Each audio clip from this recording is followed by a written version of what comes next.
आगे देखते हैं example number 1.20 solve the following equations. अब देखें पीछे आपने एक सिंपल सा फंक्शन डिस्कस किया था x प्लस वाई। इसमें अब आपके पास आ रहा है एक एक्सपोनेंशियल फंक्शन आ रहा है, ठीक है। तो इसको किस तरह से सॉल्व करेंगे ये देख लेते हैं, ठीक है। सबसे पहले आपने CF निकालना है, एसोसिएटेड इक्वेशन लिखनी है, ठीक है। वही फैक्टर्स आपको मिले हुए हैं तो ठीक है, आपने उसमें से UCF निकाल लेना है। ये बार बार बताने वाली बात नहीं है, ठीक है, ये आपको ऑलरेडी पता है। आगे अब हमने निकालना है UPI। ये एक नया तरीका है आपके लिए, ठीक है, क्योंकि इसमें एक एक्सपोनेंशियल टर्म भी आ रही है। तो अब एक्सपोनेंशियल टर्म को किस तरह से सॉल्व करना है वही सेम करेंगे। ये दोनों मल्टीप्लाई और ये ब्रैकेट्स तो इधर जाके डिवाइड हो जाएंगे, ठीक है। अब इसको क्या करना है, इसको दोनों के साथ अलग अलग, क्योंकि इधर दरमियान में प्लस है ना, तो इसको अलग इसके साथ मल्टीप्लाई कर लेंगे, इसको अलग कर लेंगे, ठीक है। अब हमारे पास दो पार्ट बन गए, एक बन गया फर्स्ट पार्ट, एक बन गया सेकंड पार्ट, ठीक है। पहले हम सेकंड पार्ट को सॉल्व करेंगे क्योंकि इसको सॉल्व करना आसान है, और फिर हम फर्स्ट पार्ट को सॉल्व करेंगे। इसको सॉल्व करना इससे भी ज़्यादा आसान है।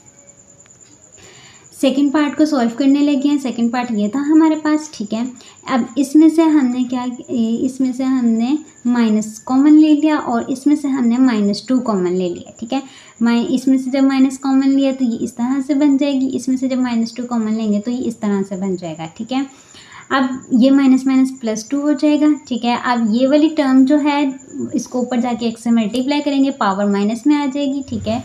इस पे बायनोमियल थ्योरम अप्लाई करेंगे, ठीक है, और इसको फिर x के साथ मल्टीप्लाई करेंगे। d डैश है, मतलब d का x का डेरिवेटिव लेना है विद रिस्पेक्ट टू y जो कि 0 होता है, ठीक है। सिमिलरली d का x के रिस्पेक्टिव से डेरिवेटिव लेना है जो कि क्या होगा 1, ठीक है। तो 1/2 यहाँ पे आ गया। अब ये देखें 1 + d डैश माइनस d है, बच गया, और ऊपर बच गया x + 1/2। अब आपके पास ये चीज़ है, इसको वापस जैसे यहाँ पे आपने किया कि वो ये नीचे डिवाइड हो रहा था, नेक्स्ट स्टेप में इसको ऊपर लेके मल्टीप्लाई करवाया, तो आप सेम इसी के साथ भी ऐसे करेंगे। ये डिवाइड हो रहा है तो ऊपर जाके इस पूरी टर्म के साथ मल्टीप्लाई, वो जब मल्टीप्लाई होगा तो वो इन्वर्स में हो जाएगा, और फिर इस पर दोबारा बायनोमियल थ्योरम अप्लाई करेंगे। बायनोमियल थ्योरम अप्लाई करना है आपने अच्छे से करना है। आप डैश को इसके साथ मल्टीप्लाई किया, डी को इसके साथ मल्टीप्लाई किया और 1 के साथ किया, ठीक है। डी डैश मतलब डी का इसका इस पूरी टर्म का डेरिवेटिव लेना है विद रिस्पेक्ट टू वाई, तो ये भी 0 हो जाएगा, ये भी 0 हो जाएगा, ठीक है। यहाँ आ गया 0। इसका डी का डेरिवेटिव लेना है विद रिस्पेक्ट टू एक्स, ठीक है। इसका डेरिवेटिव लेंगे तो ये 1 हो जाएगा और ये वाली टर्म 0 हो जाएगी, ठीक है। तो यहाँ 1 बच गया। इसको सिंप्लीफाई करने से ये आ जाएगा, और अब हमारा सेकेंड पार्ट का जो फाइनल आंसर आया वो ये आ गया, ठीक है। अभी हमने जो केसेस पढ़े थोड़ी देर पहले 1.19 इक्वेशन करने से पहले जो हमने केसेस पढ़े हैं उसमें हमने फर्स्ट केस यही पढ़ा कि अगर आपके पास कोई एक्सपोनेंशियल वैल्यू के इक्वल एक्सपोनेंशियल फंक्शन आ जाता है तो उसको आपने इस तरह से कंपेयर करना है, ठीक है। सबसे पहले आपने कंपेयर किसको करना है, इसको इससे कंपेयर किया, ठीक है। तो यहाँ से a और b की वैल्यू आ गई, ठीक है। अब आप देखिए नीचे d और d डैश को किसने उसने लिखा हुआ है, a b में लिखा हुआ है, मतलब जो a का ऊपर आंसर आया वही यहाँ है और b का जो ऊपर आंसर आया वही है।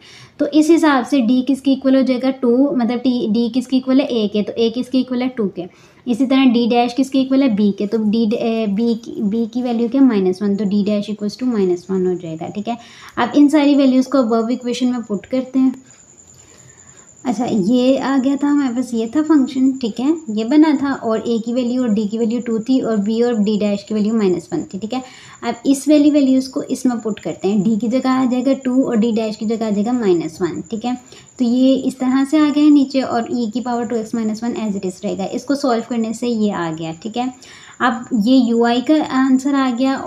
देखें ये मतलब सेकंड पार्ट का आंसर आया था और ये आ गया फर्स्ट पार्ट का आंसर, ठीक है। अब इन दोनों को प्लस करेंगे, प्लस इसलिए करेंगे क्योंकि क्वेश्चन में भी हमारे पास था e की power 2x + y -y + x, मतलब ये दोनों टर्म्स आपस में प्लस हो रही थी, ठीक है। तो इसलिए u1 और u2 दोनों पार्ट्स को प्लस करने से हमारे पास इसका UPI निकल आएगा, और जब UPI निकलेगा तो आपने UCF और UPI को दोनों को प्लस कर देना, तो इसका कंप्लीट सोल्यूशन निकल आएगा, ठीक है। अब आगे देखते हैं इक्वेशन नंबर 1.21। अब इसमें आपके पास जो फंक्शन है वो साइन के इक्वल है, ठीक है। तो सबसे पहले आप इसके कॉम्प्लीमेंट्री सोल्यूशन फाइंड करेंगे, इक्वल्स टू 0 रखेंगे। इसके रूट्स दिए हुए हैं, रूट्स आपने खुद बनाने हैं। रूट्स बनाने के बाद इसका u1 u2 निकालना है और दोनों को प्लस करना है, तो UCF आपके पास फाइनल आंसर आ जाएगा, ठीक है। आप फाइंड करने लगे पी आई, ठीक है। पी आई फाइंड करने के लिए हमने वो साइन का जो साइन का जो हमने पढ़ा है केस, उसको डिस्कस करेंगे, ठीक है। इसको मैं जूम करती हूँ आपके लिए थोड़ा सा। ये है साइन का केस, ठीक है। ये आपके पास साइन की इक्वेशन है, ठीक है। और यहाँ पे A minus A square minus A B minus B square निकालने का ये तरीका लिखा हुआ है। D square minus A square, D square equals to minus A square, D into D dash equals to minus A B, D dash square equals to minus B square, ठीक है। तो यहाँ से हमने ए बी और A square A B और B square की value निकालनी है और फिर इन दोनों को कंपेयर करना है, ठीक है। और यहाँ पे ए बी आपके पास किस तरह से आएगा, वो साइन ए एक्स प्लस बी एक्स, मतलब साइन के एंगल में जो ए के एक्स के साथ जो टर्म लिखी होगी वो ए होगी, और जो बी के साथ टर्म लिखी होगी वो वाई के साथ जो टर्म लिखी होगी वो बी होगी, ठीक है। तो हम क्वेश्चन में देख लेते हैं। क्वेश्चन में एक्स के साथ 1 है तो ए की वैल्यू 1 आ जाएगी, और बी के साथ बी है 2 तो 2 आ जाएगा। अब डी स्केयर डी डैश और डी डैश स्केयर निकाल लेंगे, ठीक है। अब इस सारे को इस वैल्यूज़ में पुट करेंगे, ये आ जाएगा, ठीक है। इन दोनों को कुछ नहीं करना, ये एज इट इज़ रहेगा। इसको सॉल्व करने से हमारे पास ये आ जाएगा। अब हमने क्या करना है, अब हमने अपने जो ये हैं 2d प्लस 2d डैश, ठीक है, यहाँ से माइनस कॉमन 2 कॉमन लेके ये आ जाएगा, ठीक है। रैशनलाइज करेंगे। रैशनलाइज करना है किस तरह से कि इसका साइन जो है वो चेंज कर देना है, ठीक है। माइनस के साथ मल्टीप्लाई और डिवाइड करवा दिया, ठीक है। अब जब इसको डिवाइड करवाया तो अब आप जब इन दोनों वैल्यूज़ को मल्टीप्लाई करेंगे तो आपके पास क्या बनेगा, इस तरह की फॉर्म बन जाएगी क्वाड्रेटिक, जिससे आप इसको ईजिली फाइंड आउट कर सकते हैं। अच्छा, नीचे वाली वैल्यूज़ को मल्टीप्लाई करने से ये आ गया, ठीक है। ये बन गया हमारे पास वही क्वाड्रेटिक इक्वेशन जिससे हम वैल्यूज़ फाइंड आउट कर सकते हैं, ठीक है। सेम वही वैल्यूज़ जब इसकी फाइंड करेंगे तो यहाँ पे हमारे पास देखें ए क्या था 1 था, बी क्या था 2 था, तो इस हिसाब से डी डैश किसके इक्वल आ जाएगा, डी यहाँ पे डी आएगा, डी डैश नहीं, डी किसके इक्वल आ जाएगा, माइनस ए स्केयर के which is equals to 1। D into D dash किसके इक्वल आ जाएगा, माइनस ए बी के विच इज़ इक्वल्स टू -2, यहाँ माइनस आएगा। और डी डैश स्केयर किसके इक्वल आ जाएगा, माइनस बी स्केयर, और बी क्या है 4, तो ये आ जाएगा -4। अब इसकी वैल्यू इसमें पुट करेंगे, ठीक है। ये पुट की इन दोनों को सॉल्व करेंगे।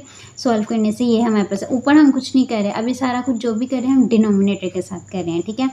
तो डिनोमिनेटर में हमारे पास फाइनल आंसर है 117। अब ऊपर को डिस्कस करते हैं। ऊपर को क्या करना है, साइन को इन दोनों के साथ अलग-अलग मल्टीप्लाई करवाएंगे, ठीक है, ये आ जाएगा। अब ये डी और डी डैश का ऑपरेटर साइन पे अप्लाई करेंगे, ठीक है। डी का मतलब क्या है, साइन का derivative with respect to X, ठीक है। तो एक्स साइन का जब डेरिवेटिव लेंगे तो क्या आएगा, साइन कोस आ जाएगा, और ये वाला 2 एज इट इज़, और angle as it is. Angle का जब एक्स के रिस्पेक्टिव डेरिवेटिव लेंगे तो वो 1 आएगा, ठीक है।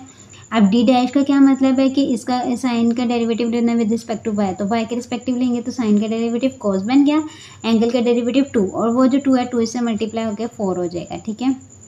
और ये वाली टर्म जो है एज इट इज़ आ जाएगी, ठीक है। अब आपने इसको सॉल्व कर लेना है, थोड़ा सा सॉल्व करेंगे, ये दोनों प्लस कर लेंगे 6 आ जाएगा, या माइनस आ जाएगा, ठीक है। इसमें से कॉमन ले लेंगे, कटिंग कर लेंगे, और ये हमारे पास इसका फाइनल आंसर आ जाएगा। सॉरी, अगर आपको दिख जाए ये, ठीक है। ये अब हमारे पास फाइनल आंसर आ गया, ठीक है। जरा दोबारा क्वेश्चन को देखिएगा। ये है sine equals to sine, function sine का था, ठीक है। और उसको कंपेयर किया, सिर्फ हमने क्या किया कि साइन ए एक्स प्लस बी वाई होता था हमारे पास जनरल फॉर्म, तो उन दोनों को कंपेयर करने से और बी की वैल्यू निकाली, ठीक है। ए और बी की हेल्प से हमने D square D dash square और डी डैश स्केयर निकाले, ठीक है। डी इंटू डी डैश और डी डैश स्केयर निकाल लिया, उसको इस फंक्शन में पुट किया, ठीक है। हमारे पास जो आंसर आया उसको रैशनलाइज किया। रैशनलाइज हमने इसलिए किया क्योंकि हमारे पास नीचे डी स्केयर और डी डैश स्केयर वाली टर्म्स नहीं बन रही थी जो हमें चाहिए थी, ठीक है। तो इसलिए हमने इसको रैशनलाइज किया। रैशनलाइज करने से हमारी वो वाली स्केयर्स वाली वैल्यूज़ बनी, ठीक है। और वैल्यूज़ बनने के बाद दोबारा से हमने यही वाला सारा प्रोसीजर अप्लाई किया, और लास्ट में हमारे पास आंसर आ गया। अब हमारे पास UCF भी आ गया, ठीक है। ये रहा हमारे पास UCF, और ये हमारे पास आया था UPF, ठीक है। इन दोनों को प्लस करेंगे तो हमारे पास जो फाइनल सोल्यूशन आएगा वो होगा, कंप्लीट सोल्यूशन होगा इक्वेशन का। अब जो आपके पास इक्वेशन 1.22 है उसमें आपके पास कोस एक्स है और कोस 2y है, ठीक है। सबसे पहले CF आपने निकाल लिया, ठीक है। अब कोस एक्स है और कोस 2y है, इस पे आपने फार्मूला लगाना है two cos alpha cos beta equals to cos alpha plus beta cos alpha minus beta वाला मैं आपको दिखा देती हूँ ये, ठीक है। ये वाला आपने इस पर फॉर्मूला लगाना है, ठीक है। इससे क्या होगा कि आपके पास एक पार्ट ये बन जाएगा और एक पार्ट ये, मतलब दो पार्ट आपका जो क्वेश्चन है दो हिस्सों में डिवाइड हो जाएगा, और फिर उसको सेम इसी तरह साइन की तरह कंपेयर करेंगे और फिर सॉल्व कर लेंगे, ठीक है। कोस का फॉर्मूला लगाने से ये आ गया, ठीक है। अब कोस को उसको इसके साथ मल्टीप्लाई कर लिया तो फर्स्ट पार्ट और सेकंड पार्ट बन गया, ठीक है। सॉल्व फॉर फर्स्ट पार्ट के लिए इसको सॉल्व कर लेंगे, ठीक है। यहाँ पे कोस के साथ जनरल फॉर्म क्या थी, कोस की ax प्लस बी वाई, ठीक है। इसके साथ इसको कंपेयर करेंगे तो a की वैल्यू 1 आ गई और b की वैल्यू 2 आ गई, ठीक है। D square D into D dash और डी डैश स्केयर सेम वैसे ही उसी पैटर्न पे निकालेंगे, ठीक है। वैल्यूज़ को इस फॉर्मूले में पुट करेंगे, पुट करने से हमारे पास ये आंसर आ जाएगा। अब हमने सेकंड पार्ट के लिए इसको सॉल्व कर लिया है, सेकंड पार्ट में भी सेम इन्हीं स्टेप पे इसको सॉल्व करेंगे। सेकंड पार्ट को सॉल्व करने से दोनों को फर्स्ट पार्ट सेकंड पार्ट को प्लस कर देना, क्योंकि वो क्वेश्चन में भी हमारे पास प्लस हो रहे थे, ठीक है। तो यूपीआई आपके पास आ जाएगा और फिर कंप्लीट सोल्यूशन निकालने के लिए आपने सीएफ और पीआई को प्लस कर देना है, ठीक है। सिर्फ आपने एक चीज़ इन एग्जांपल्स में याद करनी है, एक्सपोनेंशियल की जनरल फॉर्म याद करनी है, ठीक है। और साइन कोस की जनरल फॉर्म याद करनी है, D dash square D into D dash square आपको निकालने आने चाहिए, ठीक है। सिर्फ इतनी सी गेम है, उसके अलावा इसमें कुछ खास नहीं है। इसमें तो बाइनोमियल थ्योरम भी अप्लाई नहीं करना, वो आपने सिंपल पॉलिनोमियल फंक्शन के लिए बाइनोमियल थ्योरम अप्लाई करना है। कोस या एक्सपोनेंशियल फंक्शन के लिए आपको बाइनोमियल थ्योरम अप्लाई करने की ज़रूरत नहीं है। आगे चलते हैं, आगे एग्जाम्पल नंबर है 1.23। इसका आपने कम्प्लीमेंट्री सोल्यूशन निकाल लिया, ठीक है। आप पीआई निकालना है। पीआई के लिए क्या है कि आपके पास यहाँ पे फंक्शन किस तरह का वाई एक पॉलिनोमियल एक ट्रिग्नोमेट्री फंक्शन के साथ मल्टीप्लाई हो रहा है, ठीक है। पॉलिनोमियल ट्रिग्नोमेट्री के साथ मल्टीप्लाई हो रहा है, ठीक है। सबसे पहले हमने अप्लाई करना है D minus two D dash वाला ऑपरेटर, ठीक है। इसका क्या किया कि हमने ये डिवाइड हो रहा था, वापस इसको हम यू के पास ले गए, ठीक है। और यू के पास जब हम लेके जाएंगे तो इसको हम लिख सकते हैं पार्शियल ओवर पार्शियल एक्स, और इसको लिखते हैं पार्शियल ओवर पार्शियल वाई, ठीक है। और जब ये दोनों यू के साथ मल्टीप्लाई होंगे तो ये वाली इक्वेशन हमारे पास आ जाएगी, ठीक है। अब ये हमने लेग्रांज फॉर्म बनानी है इसकी। ये लेग्रांज फॉर्म हमने चैप्टर नंबर 0 में पढ़ी थी, ठीक है। लेग्रांज फॉर्म क्या है, मैं जनरल फॉर्म लिख देती हूँ, D X over X equals to D A Y over Y equals to D U या डी जी ओवर यू, ठीक है। वो इस तरह से कुछ करके है, ठीक है। तो यहाँ पे x का डी पार्शियल यू और पार्शियल x का कोफिशिएंट होगा वो x होगा, पार्शियल यू और पार्शियल y का कोफिशिएंट y होगा, और यहाँ ये u होगा हमारे पास, ठीक है। वैल्यूज़ पुट करेंगे इसमें। अब हमने इनके कम्बिनेशंस बनाने हैं। हमने पहले मैंने क्या किया, इन दो के कम्बिनेशन लिए, ठीक है। तो इसका क्रॉस मल्टीप्लिकेशन करवाया, ये बन गया। इसकी इंटीग्रेशन लेंगे, ये आ जाएगी, ठीक है। ये लैम्डा जो है एक आर्बिट्रेरी कांस्टेंट है, यहाँ आप c भी ले सकते हैं, ठीक है। ये आ गया y प्लस 2x हो गया, और अब y इक्वल्स टू y की वैल्यू भी आपने यहाँ से फाइंड आउट कर ली। अब इसका फर्स्ट और थर्ड से मेंबर लेंगे, इसका कम्बिनेशन बनाएंगे, क्रॉस मल्टीप्लिकेशन करेंगे, ठीक है। यहाँ पे y की हमने पीछे वाली निकाली थी लैम्डा माइनस 2x, ठीक है। उसको पुट कर देंगे, ठीक है। तो हमारे पास ये आ गया, कोस को 2 टाइम्स इसके साथ मल्टीप्लाई करेंगे, कोस को लैम्डा के साथ किया, कोस को 2x के साथ करेंगे, इसकी इंटीग्रेशन करेंगे। अब यहाँ पे आपके पास एक्स कोस एक्स आ गया, इस पर इंटीग्रेशन बाय पार्ट्स अप्लाई करनी है, ठीक है। इंटीग्रेशन बाय पार्ट्स अप्लाई करने के बाद आपके पास कुछ इस तरह से फॉर्म आएगा, ठीक है। और आपको पता है लैम्डा माइनस 2x किसके इक्वल है, वाई के इक्वल है, ठीक है। पीछे हमने वैल्यू निकाली तो ये आ जाएगा Y sine X minus 2 cos X, ठीक है।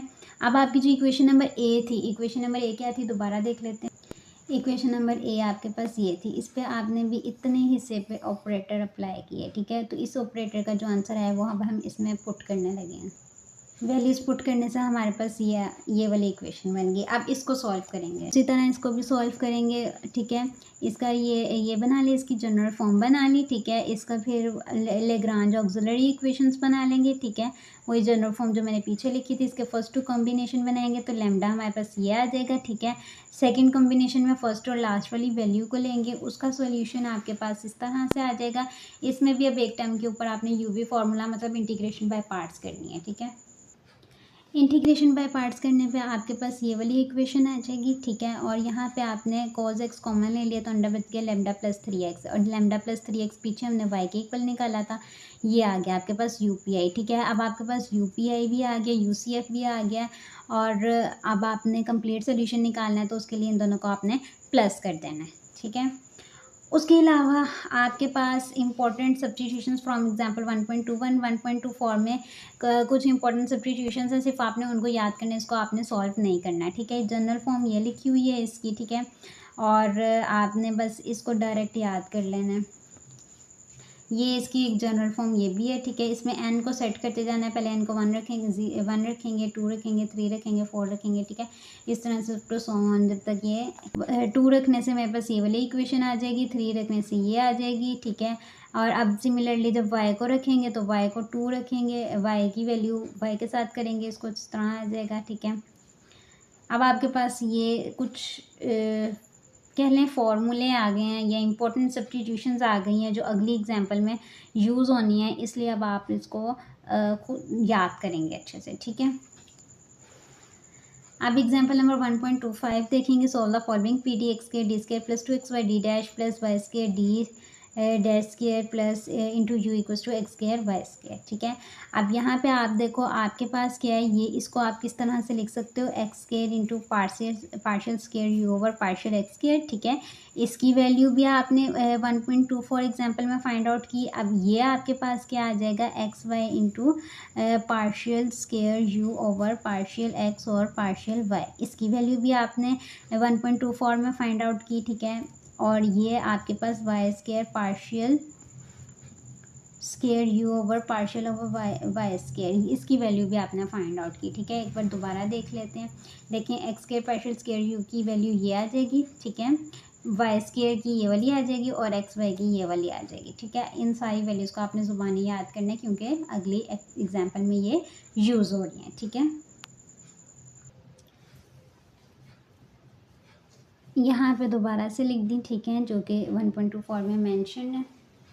अब इसको हम क्वेश्चन में पुट करेंगे। क्वेश्चन में पुट करने से क्या होगा, अच्छा क्वेश्चन हम दोबारा लिख लेते हैं। क्वेश्चन क्या था, X square D square plus 2xy D into D dash plus Y square into D dash का स्क्वायर यू, ठीक है। ये आपके पास क्वेश्चन था। एक्स स्क्वायर की वैल्यू ये थी, ठीक, एक्स स्क्वायर की जगह ये आ जाएगी, x square D dash D square. इस पूरी की वैल्यू ये थी तो यहाँ ये आ जाएगी, इस पूरी की वैल्यू ये थी तो ये आ जाएगी, और ई की पावर 2xi ये सारा इसके इक्वल आ जाएगा, ठीक है। वैल्यूज़ पुट करेंगे। अब यहाँ पे आपने इसको सिंप्लीफाई करना है, इसके फैक्टर्स बनाने हैं, फैक्टर्स बनाने के लिए आपने क्या करना है, इसकी एसोसिएटेड इक्वेशन में इसको इक्वल्स टू 0 रखना है और इसका CF सोल्यूशन फाइंड आउट करना है, ठीक है। CF सोल्यूशन आएगा वो कुछ इस तरह से आएगा। अब PI आपने फाइंड करना है, ठीक है। तो आपके पास 2 फैक्टर्स बने थे, पीछे देख लेते हैं। ये देखें, एक ये फैक्टर था, एक ये फैक्टर था, और ये दोनों किसके इक्वल्स थे, यू के, ई के इक्वल, एक्सपोनेंशियल के इक्वल। तो ये दोनों मल्टीप्लाई हो रहे हैं, इसके साथ जाके डिवाइड हो जाएंगे। डिवाइड होंगे तो ये आ जाएगा। अब सेम वही जो एक्सपोनेंशियल के केस में हमने पीछे इसकी एक एग्जांपल की थी, वहाँ से ए बी की वैल्यू निकालेंगे, ए बी की हेल्प से डी और डी डैश की वैल्यू निकालेंगे, उसको इस क्वेश्चन में सब्स्टिट्यूट करेंगे, ठीक है। इसमें सब्स्टिट्यूट करेंगे तो ये हमारे पास आंसर आ जाएगा, ठीक है, ये वाला आंसर आ जाएगा। अब हमारे पास UCF भी आ गया, UPI भी आ गया, इन दोनों को प्लस कर देंगे तो हमारे पास कंप्लीट सोल्यूशन आ जाएगा। Okay, clear.